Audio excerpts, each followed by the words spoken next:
नमस्कार दोस्तों, स्वागत है आप सभी का प्रज्ञा एजुकेशनल चैनल में। मैं डॉक्टर अनिल यादव अलवर राजस्थान से। आज के इस वीडियो में मैं बात करूंगा शिक्षक भर्ती परीक्षाओं के लिए साइकोलॉजी की किताब के बारे में। साइकोलॉजी की एक बहुत बेहतरीन पुस्तक मार्केट में उपलब्ध है जिसका नाम है प्रज्ञा शिक्षा मनोविज्ञान।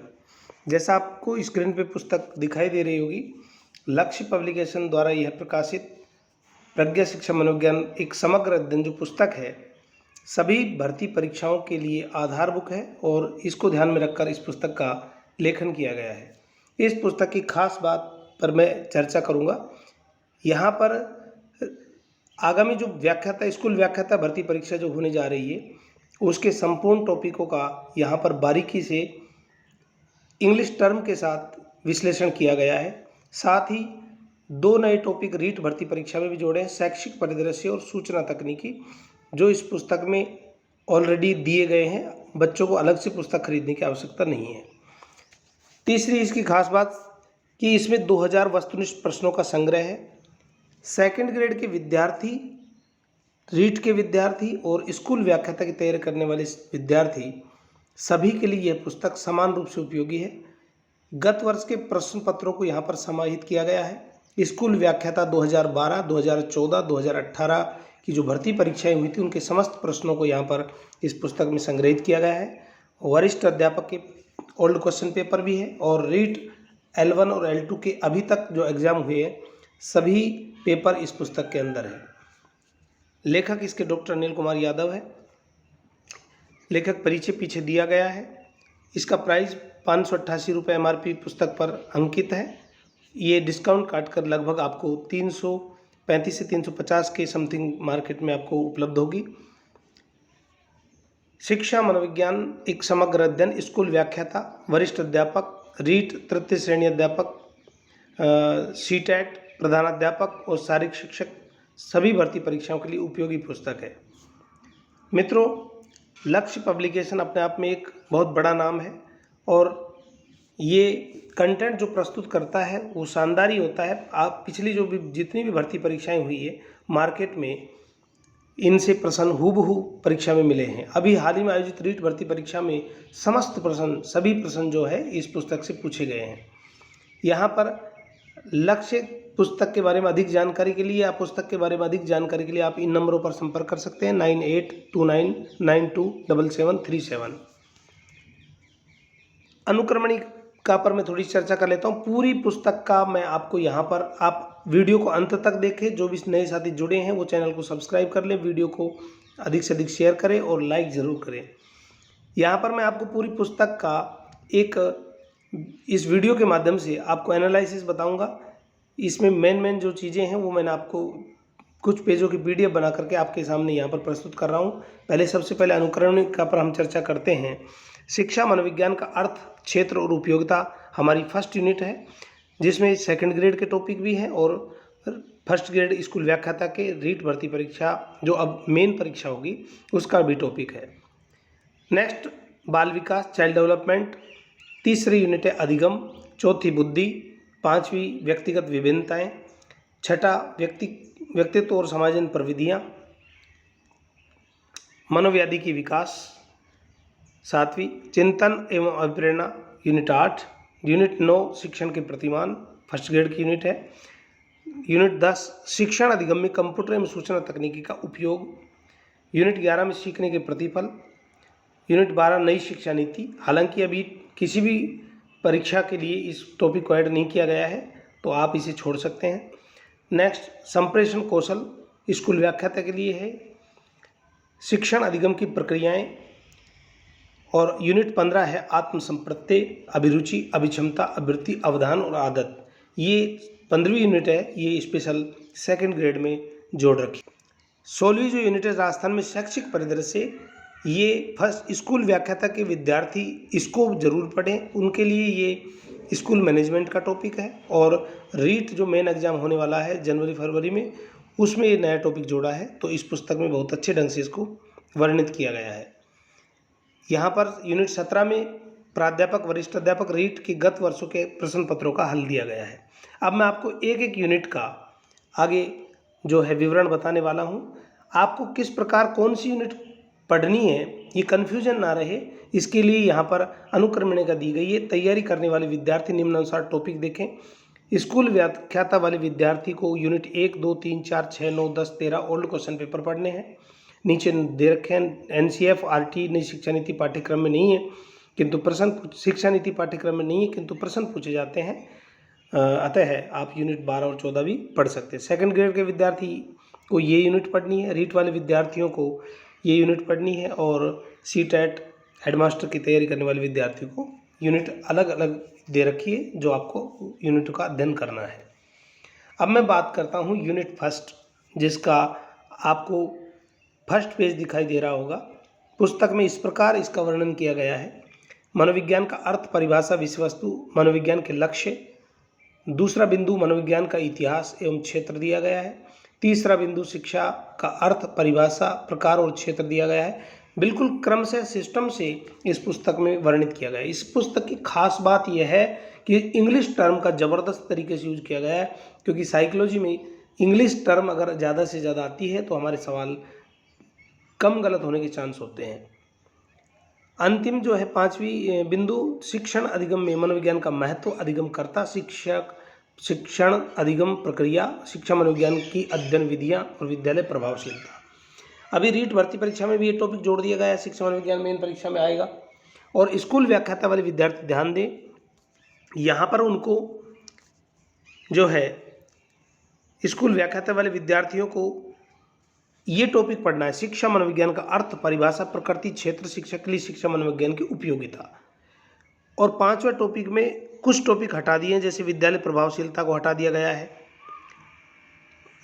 शिक्षा मनोविज्ञान की अध्ययन विधियां, ये आप पढ़ लेना, क्योंकि इसमें से प्रश्न पूछा जा सकता है। शिक्षण अधिगम में मनोविज्ञान का महत्व बिल्कुल पढ़ना है आपको। अधिगमकर्ता पहले था, अब हटा दिया गया है। शिक्षण अधिगम प्रक्रिया, ये आपको पढ़नी है। और शिक्षा मनोविज्ञान की अध्ययन विधियाँ, तो शिक्षण अधिगम में मनोविज्ञान का महत्व पढ़ना है, शिक्षण अधिगम प्रक्रिया और शिक्षा मनोविज्ञान की अध्ययन विधियाँ। विद्यालय प्रभावशीलता और अधिगमकर्ता, ये दो टॉपिक आपको इसमें छोड़ने हैं। इसके बाद हम बात करते हैं पेज नंबर 2 पर, जो वर्णित किया गया है मनोविज्ञान क्या है। प्रथम अवस्था, 16वीं शताब्दी, आत्मा चेतना का जो विज्ञान कहा गया है, इनका वर्णन यहाँ पर किया गया है।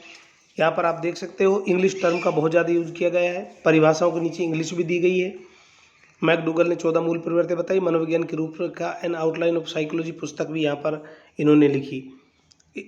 और मुख्य बात यह है कि इसमें जो जो इम्पोर्टेंट चीज़ें हैं, एक बार आप पुस्तक को रीड कर लेते हैं तो वहाँ पर आपको बिल्कुल भी दोबारा जब इस पुस्तक को पढ़ोगे तो हाईलाइट किए हुए बिंदु आप अगर पढ़ जाते हो परीक्षा में, तो आपके लिए बहुत वरदान साबित होगा।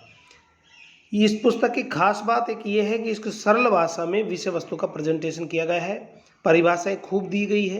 परीक्षा में जो परिभाषाएं पूछ जाती है, इस पर लगभग प्रयास किया है लेखक ने कि इस पुस्तक से परिभाषा बाहर ना पूछे। यहाँ पर आप देख रहे हो जो महत्वपूर्ण चीज़ें हैं उनको यहाँ पर हाईलाइट करके दिया गया है। मनोविज्ञान एक विज्ञान है, मनोविज्ञान एक वस्तु पर विज्ञान है, स्मरणीय तथ्य दिए गए हैं, पुस्तकें दी गई हैं। इस प्रकार यहाँ पर चीज़ों को हाईलाइट करके दिया गया है।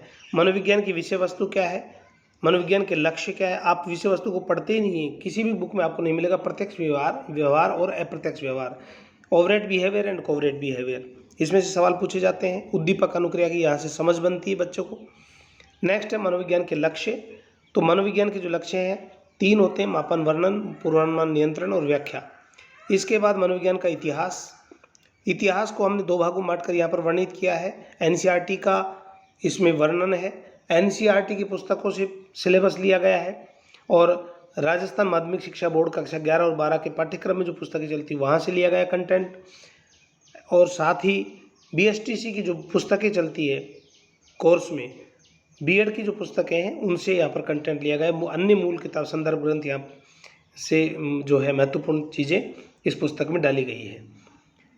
बहुत सारी पुस्तकों का यहाँ पर अध्ययन करके और लंबे अध्ययन और मनन के पश्चात इस पुस्तक का लेखन किया गया है। तो यहाँ पर जो पीरियड है, एक तो पूर्व वैज्ञानिक काल और एक जो है वैज्ञानिक काल।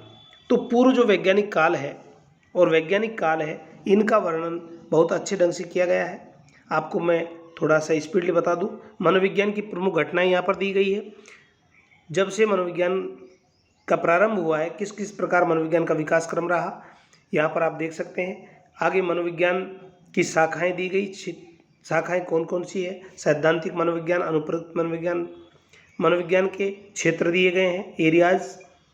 यहाँ पर मैंने पेज संख्या कट कर करके डाले हैं, तो आप ये नहीं समझे कि इतने जो है शॉर्ट रूप में दिया है, विस्तार से दिया है, बहुत अच्छे ढंग से प्रेजेंटेशन है, आपको पढ़ने में भी आनंद आएगा। मार्केट में जब भी जाए पुस्तक का अवलोकन करें। नए साथी जो भी जुड़े हैं वीडियो को लाइक शेयर जरूर करें। शिक्षा मनोविज्ञान के क्षेत्र, इसमें से प्रश्न पूछे जाते हैं। शिक्षा मनोविज्ञान जो है विधायक है कि नियामक है, इस प्रकार इसमें दिया गया है।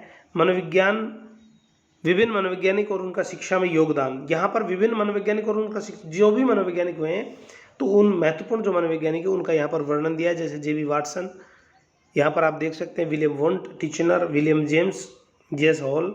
इस प्रकार 22 जो है मनोवैज्ञानिकों का पुस्तक सहित कौन कौन सी पुस्तकें लिखी, बहुत अच्छे ढंग से वर्णित किया गया है।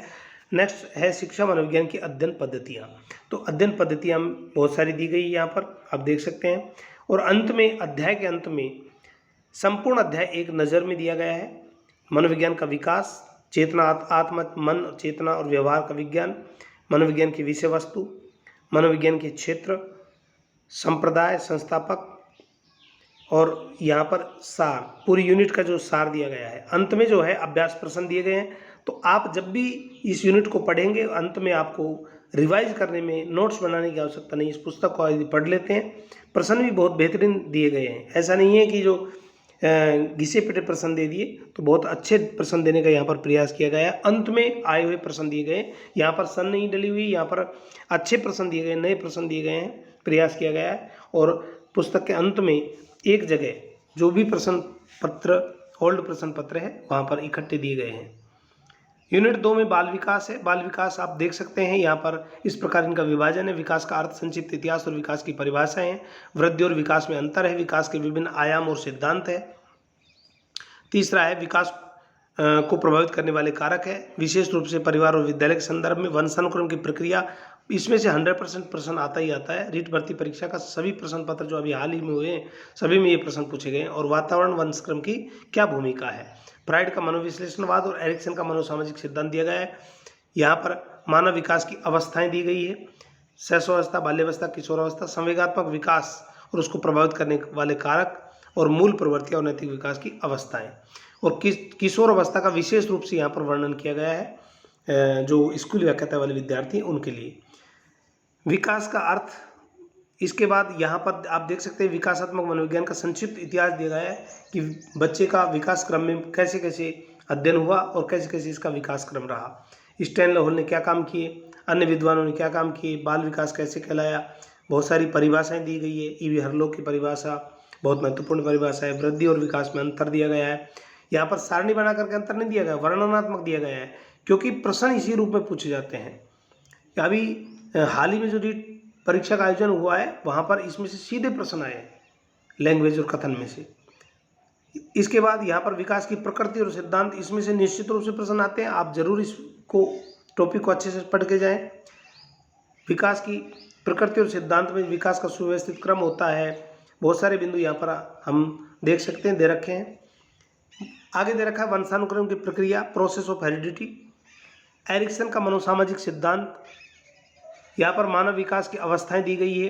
एक एक अवस्था का वर्णन किया गया है, फिर आगे अलग से वर्णन किया गया है। पहले जैसे पूर्व प्रसूति अवधि है, डिम्बावस्था, पिंडावस्था, गर्भस्थ शिशु की अवस्था, संवेगात्मक विकास, किशोर अवस्था स्पेशल दी गई है, किशोर अवस्था का विकास, कोहलबर्ग का नैतिक विकास। अभी हाल ही में इसमें से प्रश्न बहुत सारे पूछे गए हैं। फिर हमने एनसीईआरटी के जो मैटर है, वो एनसीईआरटी का मैटर यहाँ पर बहुत बेहतर ढंग से प्रेजेंट किया गया है। मांसपेशियों से संबंधित स्थूल और सूक्ष्म पेशीय कौशल कैसे कैसे विकसित होते हैं, बीएसटीसी का कंटेंट है यहाँ पर आप देख सकते हैं। रीट भर्ती परीक्षा में पूछे जाते हैं ये प्रश्न, फर्स्ट ग्रेड में भी पूछ सकता है कि सूक्ष्म पेशीय कौशल कौन सा नहीं है। अभी हाल ही में जो रीट भर्ती परीक्षा हुई है, ये प्रश्न किसी भी पुस्तक में नहीं था। डाउन सिंड्रोम, ट्राइसोम 21 को किस नाम से जाना जाता है, डाउन सिंड्रोम, ये इस पुस्तक में दिया गया था। हीमोफीलिया क्या है, हास्य का रक्तहीनता क्या होती है। अंत में अभ्यास प्रश्न दिए गए हैं। तीसरी यूनिट है अधिगम। अधिगम का अर्थ, स्वरूप और सोपान। अधिगम की विशेषता, अनुक्षेत्र। अधिगम को प्रभावित करने वाले कारक, उच्च माध्यमिक विद्यालयों में विद्यार्थियों के लिए व्यवहारवादी, संज्ञानवादी और निर्मितवादी संप्रत्यय, स्पेशली ये फर्स्ट ग्रेड में टॉपिक, और अधिगम के सिद्धांत और अधिगम स्थानांतरण। तो अधिगम के जितने भी सिद्धांत हैं, जीन पियाजे, स्किनर, कोहलर, वर्दीमर, सभी के सिद्धांतों का यहाँ वर्णन किया गया है। अधिगम की परिभाषा यहाँ पर बहुत बेहतर ढंग से इसका प्रेजेंटेशन है। देखो किताब का प्रेजेंटेशन देखो, पहला ही लाइन जहाँ से शुरू हो रही है वहीं प्रश्न है। शिक्षण अधिगम प्रक्रिया का केंद्र बिंदु होता है छात्र। बहुत बेहतरीन सवाल है। व्यवहार में परिवर्तन कितने प्रकार से होता है? 3 प्रकार से होता है। इसका बहुत अच्छे ढंग से प्रेजेंटेशन है, डायग्राम के सहित इसका वर्णन किया गया है, एक एक बिंदु का निष्कर्ष के रूप में आप देख सकते हैं। बहुत बेहतर ढंग से इसको समझा गया है। अधिगम एक अनुमानित प्रक्रिया जो निष्पादन से भिन्न है। अधिगम की प्रक्रिया समझाएगी, प्रोसेस ऑफ लर्निंग। यहाँ पर आप देख सकते हैं अधिगम की विशेषताएं। साथ में देखें इंग्लिश टर्म, आप इंग्लिश टर्म का विशेष ध्यान दें। हर कोशिश की है कि जो भी शब्द है उनके पीछे इंग्लिश टर्म उनकी दी गई है। यहाँ पर आप देख सकते हैं जो भी विशेषताएं, क्योंकि हिंदी में नाम थोड़ा परिवर्तन करके आ जाता है तो बच्चे कन्फ्यूज हो जाते हैं। इसकी सबसे बड़ी खास बात है। इंग्लिश मीडियम वाले विद्यार्थियों के लिए भी बहुत बेहतरीन पुस्तक साबित होगी। अधिगम के अनुक्षेत्र, डोमेन ऑफ लर्निंग, ये फर्स्ट ग्रेड में पिछली बार हिंदी के भर्ती परीक्षा में इसमें से हिंदी का जो पेपर हुआ था उसमें पूछा गया था। तो यहाँ पर फर्स्ट ग्रेड में सवाल इसमें से पूछ सकता है। स्पेशल ध्यान रखें इस बात का। थॉर्नडाइक का संयोजनवाद या प्रयत्न और भूल का सिद्धांत। तो थॉर्नडाइक का बेहतरीन तरीके से यहाँ पर प्रेजेंटेशन देख सकते हैं आप कि थॉर्नडाइक ने सीखने के 3 प्रमुख विशेषताएं का वर्णन किया। यहाँ पर सीखने की प्रक्रिया पशु और मनुष्य में समान ढंग से होती है। सीखना क्रमोत्तर होता है न कि सूझबूझ, और सीखने में चिंतन और विवेचन का स्थान नहीं होता। चिंतन और विवेचन का स्थान थॉर्नडाइक नहीं मानते थे। यहाँ पर बहुत अच्छे ढंग से पुस्तक का प्रेजेंटेशन है। आप जरूर इस पुस्तक का अवलोकन करें। आपको अच्छी लगे तो पुस्तक पढ़ें, और मैं तो ये कहता हूँ कि आप एक बार पुस्तक का अवलोकन अवश्य करें। आपको पुस्तक जरूर पसंद आएगी। आप ये माने कि कोई भी पुस्तक यदि आप 200-400 रुपये ज़्यादा खर्च भी कर देते हैं तो यदि उसमें से 1-2 टॉपिक भी आपने अगर पढ़ लिए और उसमें से प्रश्न आ गए तो आपके लिए क्या पता वही पुस्तक वरदान साबित हो जाए। इसलिए सबसे अलग प्रेजेंटेशन बेहतरीन ढंग से इसमें वर्णन किया गया है। पावलोव का क्लासिकल अनुबंध सिद्धांत, कट कॉपी पेस्ट बिल्कुल नहीं दिखाई दे रहा होगा आपने, थियोरटिकल बुक के रूप में है। बहुत बेहतरीन पुस्तक है, बच्चा खुद भी पढ़कर समझ सकता है। और इसके संबंध में मैं आपको एक बात और बता दूं, जो भी कंटेंट दिया है इसका वीडियो निःशुल्क यूट्यूब चैनल प्रज्ञा एजुकेशनल यूट्यूब चैनल पर दिया गया है। आप जो भी टॉपिक डालेंगे 58 वीडियो साइकोलॉजी के डले हुए हैं। आप उस टॉपिक का नाम डालें बाय डॉक्टर अनिल यादव और आपके समक्ष वो टॉपिक यूट्यूब पर उपलब्ध है। आप उसको देख करके और इस बुक को पढ़ सकते हैं बेहतरीन ढंग से। नेक्स्ट है प्रेक्षणात्मक या अवलोकनात्मक अधिगम का सिद्धांत, अल्बर्ट बांडुरा का। प्रेजेंटेशन देखें आप बुक का, इंग्लिश टर्म देखें कितनी इंग्लिश टर्म दी गई है, बेहतरीन ढंग से प्रेजेंटेशन किया गया है। कोर्ट लेविन का क्षेत्र अधिगम सिद्धांत, संज्ञानात्मक विकास वाइगोत्स्की का अभी हाल ही में आया था सामाजिक सांस्कृतिक, तो यहाँ पर बहुत बेहतरीन ढंग से इसका वाइगोत्स्की का वर्णन किया गया। आप देख सकते हैं इसके फोल्डिंग वगैरह बहुत बेहतर ढंग से। ये पूरा पुस्तक का मैंने नहीं लिया है, डायग्राम सहित वाइगोत्स्की को बहुत बेहतर ढंग से समझाया गया है। इसके बाद हम देख सकते हैं बुद्धि का टॉपिक, तो बुद्धि की परिभाषा, विशेषताएं, बुद्धि के सिद्धांत और संवेगात्मक बुद्धि। फर्स्ट ग्रेड में स्पेशल टॉपिक संवेगात्मक बुद्धि है मित्रों, लेकिन ध्यान रखें इसमें से बुद्धि परीक्षण और बुद्धि के अन्य जो टॉपिक है उसमें से प्रश्न पहले भी पूछे गए हैं। तो आप सभी जो है बुद्धि का पूरा टॉपिक पढ़ के जाएं तो आपके लिए अच्छा होगा। बुद्धि का मापन, परीक्षण और अभिक्षमता। बुद्धि के मापन को बेहतर ढंग से यहाँ पर प्रेजेंट किया गया है। यहाँ पर आप देख सकते हैं अभी हाल ही में जो रीट परीक्षा हुई थी उसमें रेवन प्रोग्रेसिव मैट्रिसेस अशाब्दिक बुद्धि परीक्षण इस प्रकार ये पूछा गया था। आगे हम देख सकते हैं व्यक्तिगत विभिन्नताएं, इंडिविजुअल डिफरेंस। तो यहाँ पर इंडिविजुअल डिफरेंस में प्रभावित करने वाले कारक और विशिष्ट बालक। तो विशिष्ट बालक प्रतिभाशाली, पिछड़े, समस्यात्मक बालक सभी बच्चे आ जाते हैं। यूनिट 6 व्यक्तित्व और समाजन की प्रविधियाँ। यहाँ पर व्यक्तित्व और उसके मापन की विधियाँ, शील गुण सिद्धांत, समाजन कुसमाजन और समाजन की प्रविधियाँ। बहुत बेहतर ढंग से प्रेजेंटेशन है। मनोव्याधि की विकास। मित्रों अभी हाल ही में मैं आपको बताना चाहूँगा, यहाँ पर हाल ही में पेपर हुआ था और उसमें एक सवाल पूछा गया था कि निम्न में से कौन सा अधिगम असमर्थता से संबंधित नहीं है। तो साथियों वहाँ पर ऑटिज्म भी दिया गया था, ADHD भी दिया गया था और जो है डिसलेक्सिया भी दिया गया था। एक और था, तो वहाँ पर 4 दिए गए थे, कौन सा नहीं है ऐसा पूछा था। अब बच्चे कंफ्यूज हो गए कि कौन सा करें। मित्रों, वहाँ पर किताबों में आपको जो मिलता है कट कॉपी पेस्ट मिलता है, एक जगह बीमारियाँ दे देते हैं, आपको अंतर करना ही समझ में नहीं आया। ये पूरा जो टॉपिक है मनोव्याधि की विकास, इसको 5 भागों में बांटकर अधिगम की कठिनाइयों को बताया गया है। तो यहाँ पर पहला बाल्यकालीन और किशोर वय में व्यवहार का समस्याएं, दूसरा अधिगम असमर्थता। तो ये टॉपिक पूछा था अधिगम असमर्थता। तो अधिगम असमर्थता में 3 प्रकार की विकृति होती है। अधिगम विकृतियाँ होती है पठन विकृति, गणित विकृति और लेखन विकृति। 3 प्रकार की विकृतियाँ यहाँ पर दी गई हैं। तो अगर जिसने भी प्रज्ञा पढ़ी है वो इसका आराम से उत्तर देखा है बच्चा। नेक्स्ट, चिंतन और अभिप्रेरणा, बहुत बेहतरीन टॉपिक है रीट भर्ती परीक्षा के लिए। शिक्षण के प्रतिमान, टीचिंग, ये स्कूल व्याख्याता वाले विद्यार्थी ध्यान दे, ये टॉपिक हर पुस्तक में आपको कमजोर मिलेगा। प्रज्ञा पुस्तक में बहुत बेहतरीन ढंग से कंटेंट को दिया गया है, विशेष ध्यान रखा है, क्योंकि पिछली बार पेपर जो बना था उसमें से सवाल जो है सीधे सीधे पूछे ही नहीं गए, और आप लोग बहुत बड़ी उलझन में रहते हैं कि प्रतिमान का टॉपिक बहुत कठिन है। लेकिन ध्यान रखें, इस पुस्तक में बहुत बेहतरीन ढंग से इसका वर्णन किया गया है। डायग्राम, ये तो मैं आपको 1 या 2 डायग्राम यहाँ पर दिखा रहा हूँ विद डायग्राम। पहले डायग्राम दिए हुए हैं सारे, आधुनिक शिक्षण प्रतिमान परिवार, यहाँ पर आप देखते हो शिक्षण प्रतिमान परिवार, फिर इसमें वर्णन है, फिर लास्ट में आधुनिक का है। तो सभी का डायग्राम, बहुत सारे डायग्राम, कम से कम 10 डायग्राम है, डायग्राम से इसका वर्णन किया गया है। आगे एक एक का जो स्पेशल नाम दे रखे हैं आपके सिलेबस में, रिचर्ड सचमैन या सकमैन का पूछताछ, प्रशिक्षण प्रतिमान आदि जो दे रखे हैं वो सबका वर्णन भी आगे किया गया है। अगला टॉपिक है, ये भी स्कूल व्याख्याता में, सूचना संप्रेषण तकनीकी ICT शिक्षा शास्त्र समाकलन। सूचना संप्रेषण तकनीकी ICT, इसको रीट मेन परीक्षा में भी जोड़ा गया है। तो स्कूल व्याख्याता के स्तर पर तैयार किया गया है। यहाँ पर आप देख सकते हैं बहुत बेहतरीन तरीके से कंप्यूटर वाली जो यूनिट है यहाँ पर दी गई है।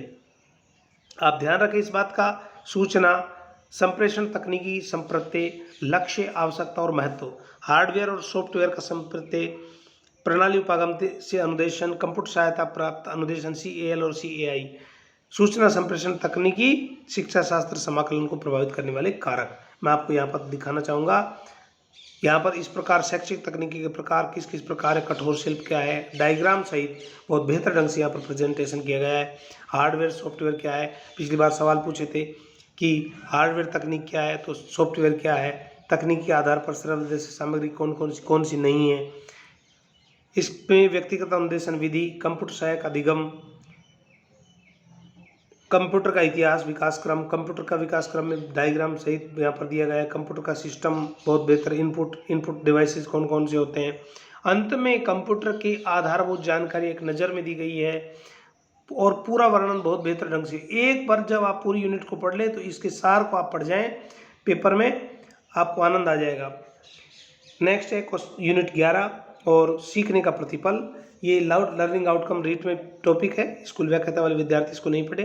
नेक्स्ट है संप्रेषण, ये संप्रेषण का टॉपिक स्कूल व्याख्याता में है।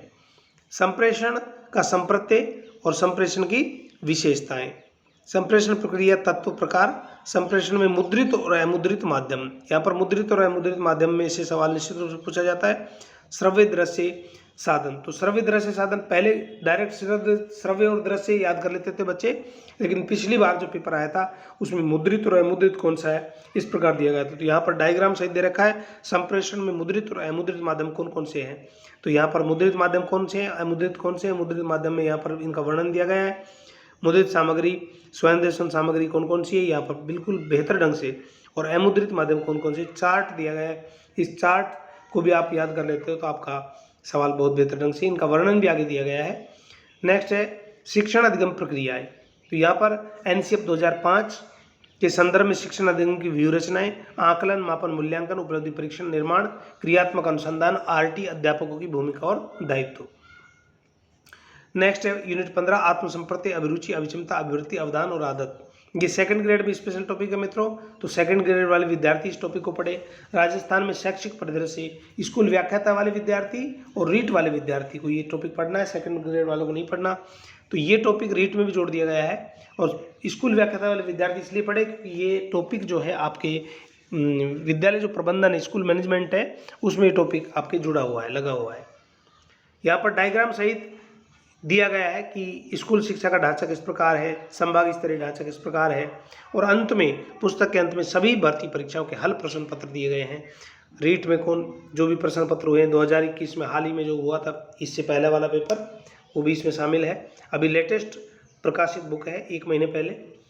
लक्ष्य पब्लिकेशन से प्रकाशित यह पुस्तक बहुत बेहतरीन पुस्तक साबित होगी, मैं आशा करता हूँ। आप सभी विद्यार्थियों से निवेदन है कि जिसने भी वीडियो देखा है पुस्तक का अवलोकन अवश्य करें और वीडियो को अधिक से अधिक शेयर करें, और जिसने लाइक नहीं किया है सबसे पहले आप लाइक कर दें, और पसंद नहीं आता तो डिसलाइक भी कर सकते हैं, लेकिन अगर पसंद आया तो लाइक करें, शेयर करें। आप सभी के लिए ये पुस्तक वरदान साबित होगी, इसलिए मित्रों आप सभी इस पुस्तक का अवलोकन करें। व्यू आप अपना कमेंट बॉक्स में लिखकर जरूर भेजें। पुस्तक जिसने खरीद रखी है, जो पढ़ रहे हैं बच्चे, पुस्तक के बारे में अपने कमेंट जरूर लिखें। किसी भी मार्केट में स्थित पुस्तक से आप मूल्यांकन करें, अपने भविष्य के साथ खिलवाड़ नहीं करें। मार्केट में कट कॉपी पेस्ट का मैटर चल रहा है। लक्ष्य पब्लिकेशन द्वारा प्रकाशित प्रज्ञा शिक्षा मनोवैज्ञानिक समग्र अध्ययन वरदान साबित होगी। अभी हाल ही में रीट भर्ती परीक्षा में 100% प्रश्न इस पुस्तक से पूछे गए हैं। पेज संख्या सहित मैंने वीडियो अपलोड कर रखे हैं, आप चाहे तो उसका मिलान भी कर सकते हैं। आप thank you, have a nice day.